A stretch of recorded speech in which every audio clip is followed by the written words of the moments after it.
Les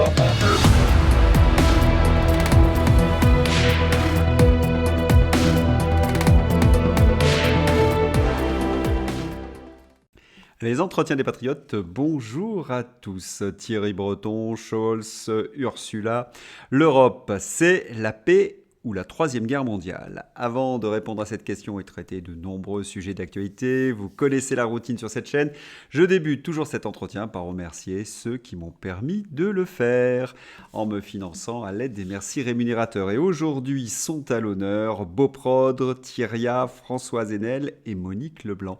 Merci à eux du fond du cœur. Et puis je tenais à vous remercier pour votre soutien inconditionnel. On n'a jamais eu besoin autant de vous. En effet, on a l'impression que la censure menace. On va débuter ce journal par reprendre l'information d'hier. Vous vous en souvenez? Notre Premier ministre en tenue d'adolescent devant Matignon.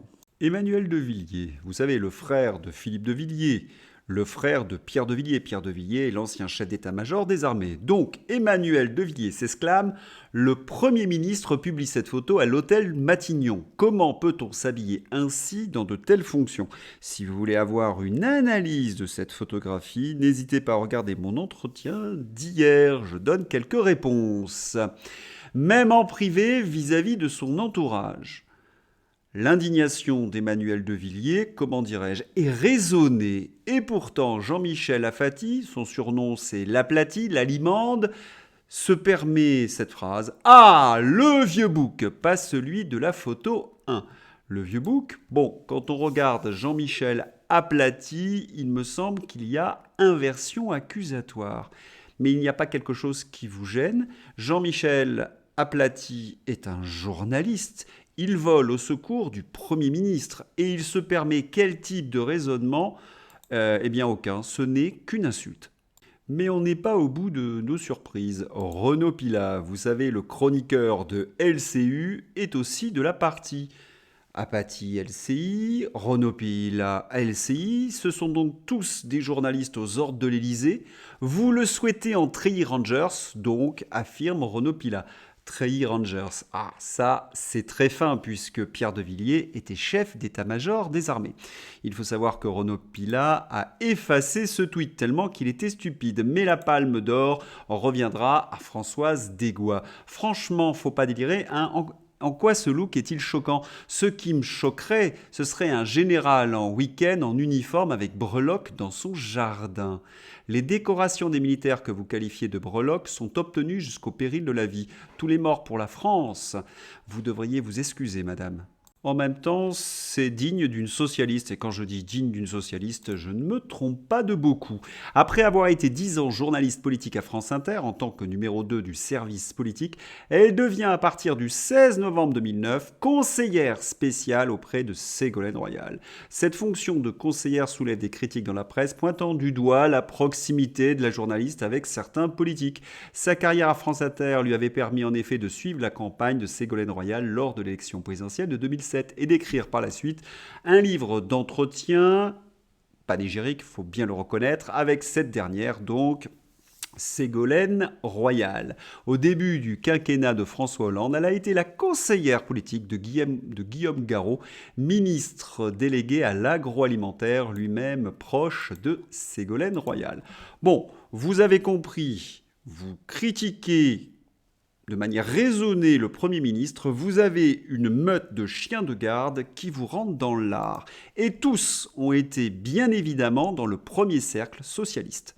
C'est une très belle illustration du journaliste aux ordres. Une remarque raisonnée, mais critique d'Emmanuel de Villiers sur le Premier ministre Gabriel Attal et aussitôt la meute de LCI vomit des insultes ou fait des plaisanteries douteuses. Est-ce que Aplati ou Desgois répondent sur le fond ? Non, rien.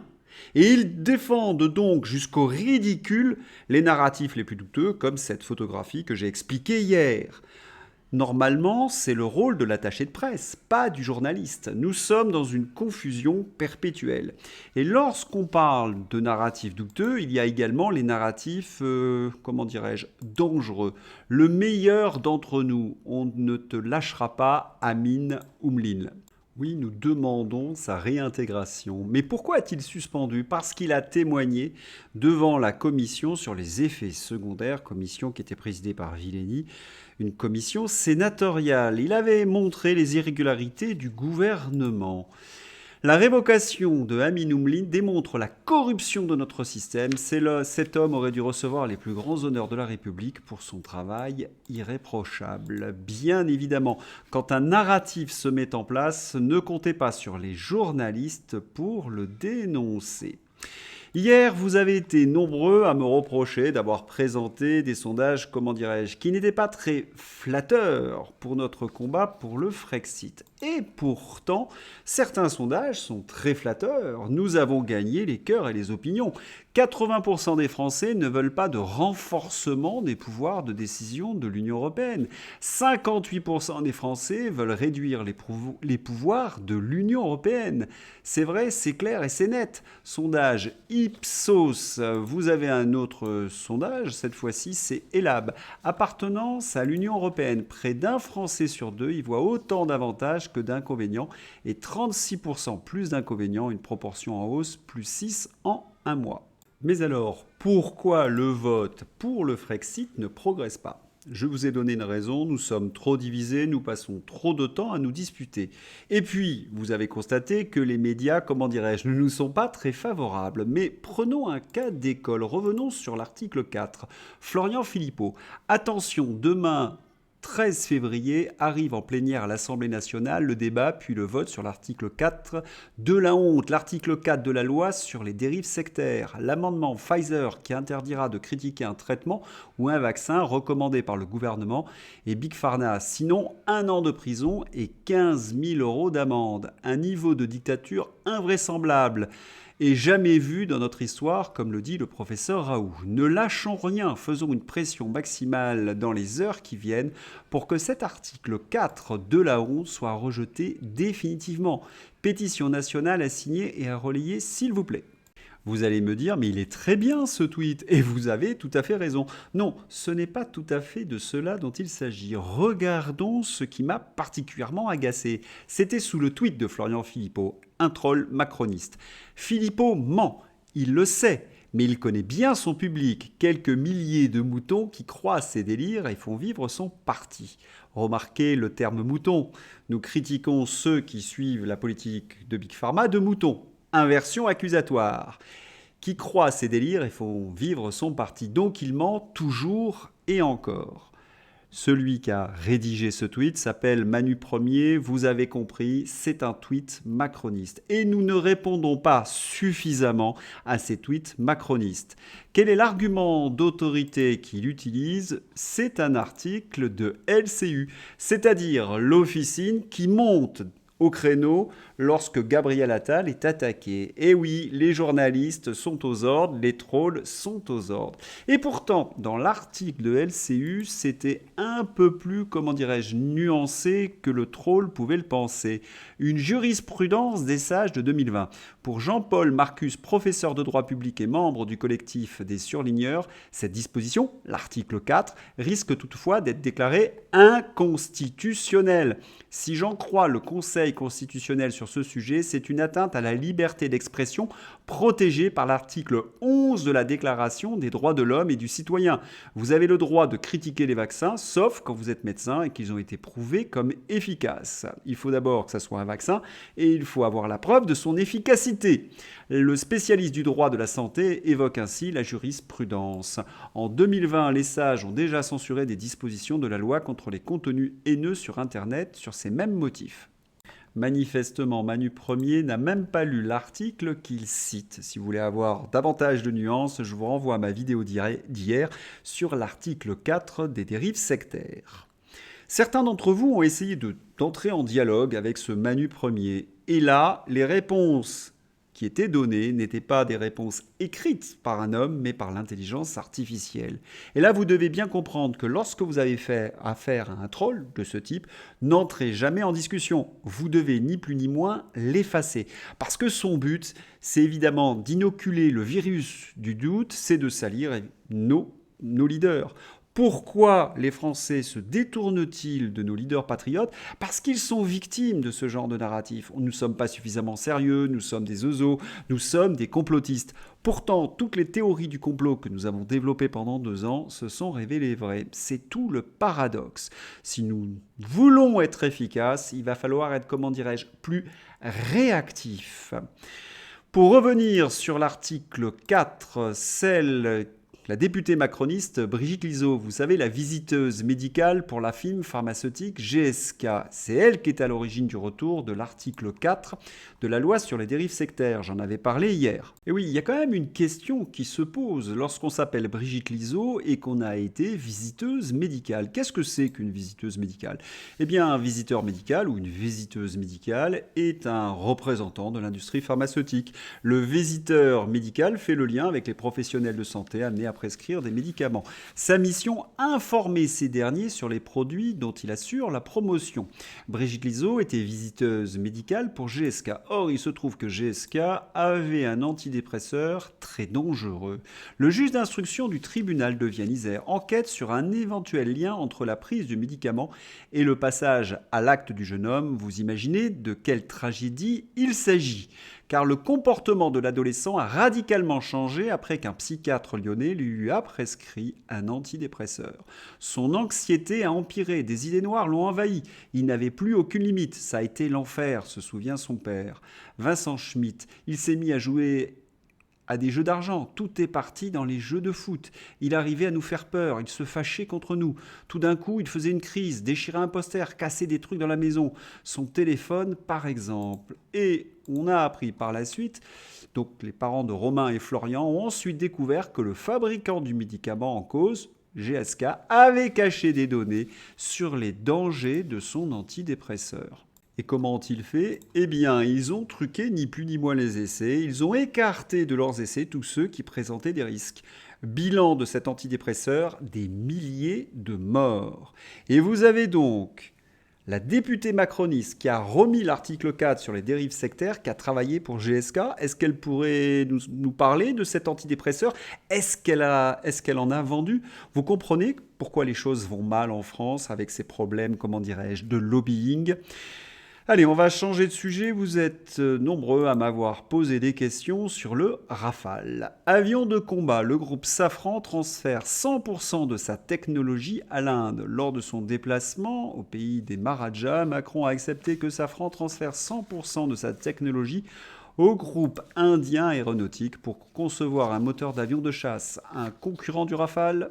Bon, je ne dis pas que c'est mon rayon, mais comme j'ai travaillé à Singapour, Hong Kong, et qu'aujourd'hui je suis en Australie, j'ai une petite idée de ce qui se passe lorsqu'on fait des transferts de technologie.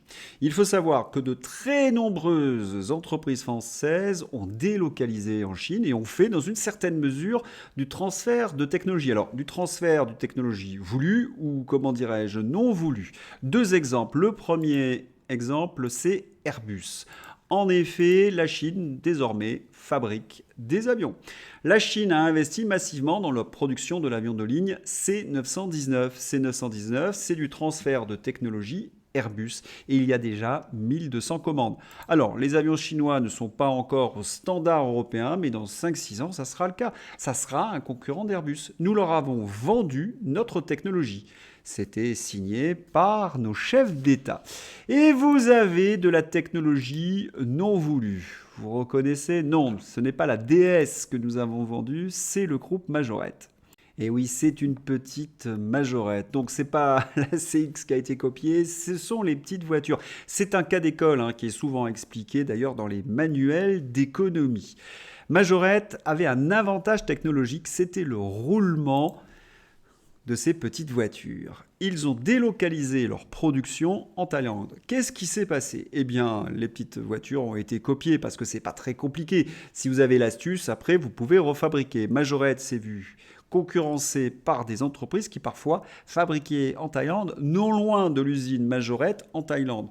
Majorette n'a pas pu tenir évidemment la concurrence. Qu'est-ce qu'ils ont fait? Eh bien, ils ont baissé en gamme, plus de pièces plastiques, ils ont essayé d'économiser sur les coûts et eh bien, très rapidement, l'usine Majorette, le groupe Majorette France a disparu. Il a été racheté par Smoby, puis aujourd'hui, il est détenu par les Allemands. Quand vous délocalisez un savoir-faire en Asie, bien vous allez être copié. Et donc, vous allez avoir un concurrent quelques mois, quelques années après.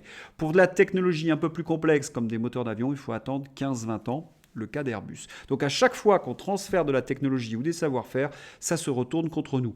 Mais ce principe de libre-échange, il est complètement stupide. Allez, on va passer au dossier principal. Est-ce que l'Europe, c'est la paix ou la guerre? Armement, Scholz presse l'Europe d'entrer en économie de guerre à grande échelle. Il faut mettre cette déclaration martiale en parallèle avec celle d'Ursula von der Leyen, qui veut 50 milliards pour l'Ukraine.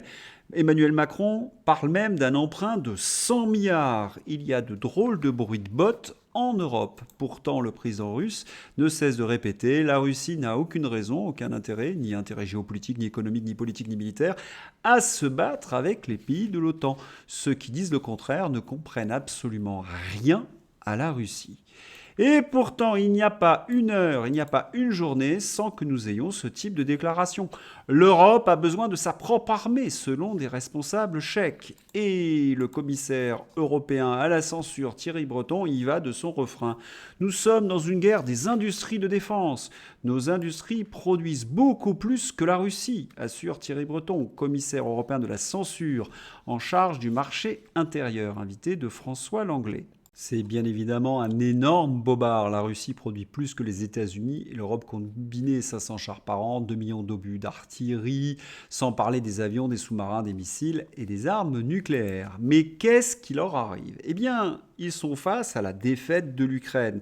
Ils ne savent pas comment la gérer. Si l'Ukraine tombe, à partir du moment où ils nous ont vendu un narratif, ils vont devoir rendre des comptes. Donc il y a peut-être une fuite en avant. Et il y a un deuxième souci, c'est l'OTAN, parce que Trump refuse de continuer à financer ce machin. Donald Trump a réussi un coup de maître en plaçant sa proposition de quitter l'OTAN et donc de détruire l'OTAN au cœur de la campagne américaine. Il s'agit là d'un deuxième coup de massue pour le système, alors que celui-ci ne s'est toujours pas remis du premier coup, l'interview de Vladimir Poutine par Tucker Carlson, devenu phénomène mondial. Trump place son combat pour la paix et la destruction de l'État profond au centre de tout. Oui, la panique s'installe chez les mondialistes, mais il faut expliquer. Pour des militaires, faire carrière à l'OTAN, c'est l'assurance de gagner très bien sa vie. Pour certains politiques européistes, c'est aussi le moyen de faire des affaires juteuses avec l'industrie d'armement. Donc s'il n'y avait plus d'OTAN, eh bien, il y aurait un peu moins de galettes. On comprend qu'ils sont en train, comment dirais-je, de s'énerver. Et puis, la défaite de l'Ukraine se profile. Et là, nous sommes obligés de reparler de ce que je vous ai dit hier. Vous avez une très belle photo d'avion, ce sont nos Mirage 2000. Or, Emmanuel Macron a annulé son voyage en Ukraine. Que se passe-t-il donc? Pour autant, il est clair que ce n'est pas cette option qui aujourd'hui a la préférence de l'Élysée, c'est-à-dire la vente ou la cession de Mirage 2000. D'abord, dans une perspective de dialogue dissuasif avec la Russie, une volonté de ne pas provoquer la colère de Moscou au-delà de ce que l'on fait naturellement à chaque livraison d'armes. Les Occidentaux ont procédé de manière assez précautionneuse, finalement, depuis un an, en faisant tranche après tranche, de manière à créer une forme d'accoutumance de Moscou à ces livraisons de matériel. Il y a donc toujours une volonté de ne pas franchir un gap trop important dans cet accroissement. Enfin, Emmanuel Macron commence à comprendre qu'il y a une défaite qui se profile en Ukraine et que s'il va trop loin dans la livraison d'armes, eh bien Moscou, comment dirais-je, pourrait commencer à se fâcher. Ils sont donc, comment dirais-je, le derrière entre deux chaises. D'un côté, ils ont besoin d'avoir leur commande d'armement, donc ils s'agitent, ils s'excitent, ils nous prévoient une troisième guerre mondiale, et puis de l'autre, il ne faut pas aller trop loin parce que sinon, ils risqueraient de se faire taper sur les doigts par Vladimir Poutine. Allez, on va revenir en France. Une bonne nouvelle, wokisme. Le stage drag queen pour enfants en Gironde est annulé. Et pourquoi cette annulation? En raison du faible nombre d'enfants inscrits. Le stage de drag queen qui prévoyait d'apprendre aux enfants à se maquiller et à défiler en talons a finalement été annulé. Vous voyez les parents qui inscrivent leur fils à ce stage de drag queen, on sait pour qui ils votent. Mais il y a peut-être une autre raison de l'annulation. J'ai vérifié le code pénal, c'est de la corruption de mineurs. Faire défiler des petits garçons avec des talons aiguilles, c'est les sexualiser. Ça tombe sous le coup de la loi pénale, c'est 7 ans d'emprisonnement. Il me semble que c'est la véritable raison. Et puis, je suis vraiment désolé, je vous ai donné une fausse information avec Gérard Miller. Non, ce n'est pas 40 plaignantes, c'est maintenant 56 plaignantes, vendredi à 14h52. Cela augmente en permanence pour sa défense. Il nous dit, j'ai d'emblée précisé, mais toujours assuré du consentement des femmes. Avec 56 personnes et sous hypnose, arrête GG, tu t'enfonces si je puis dire. On attend toujours les commentaires de la France insoumise et des écologistes. Allez, on va revenir aux États-Unis. Cela vient de tomber. La Chambre américaine des représentants refusera en l'état d'examiner l'aide à l'Ukraine. Eh bien, cela ne va pas faciliter, comment dirais-je, les affaires de nos amis européistes. Un sondage américain. Selon un sondage allemand, Donald Trump est la plus grande menace pour la paix dans le monde, loin devant le dictateur nord-coréen Kim Jong-un et le guide de la révolution iranienne Ali Khamenei. Nous vivons vraiment dans un monde de fous. Vous avez donc celui qui n'a jamais déclaré une guerre, vous avez celui qui milite pour la paix, qui est considéré comme menace pour le monde. Ah bien, on est dans le monde de l'inversion accusatoire. Joe Biden est, paraît-il, trop âgé. On a la solution aux États-Unis. États-Unis, la vice-présidente Kamala Harris se dit prête à servir son pays. Alors, le seul ennui avec Kamala Harris, quand elle dit servir, on a peur qu'elle se serve autre chose que de l'eau. Si vous avez aimé ce journal, n'hésitez pas à le soutenir. Je vous souhaite une excellente journée. À bientôt. Au revoir.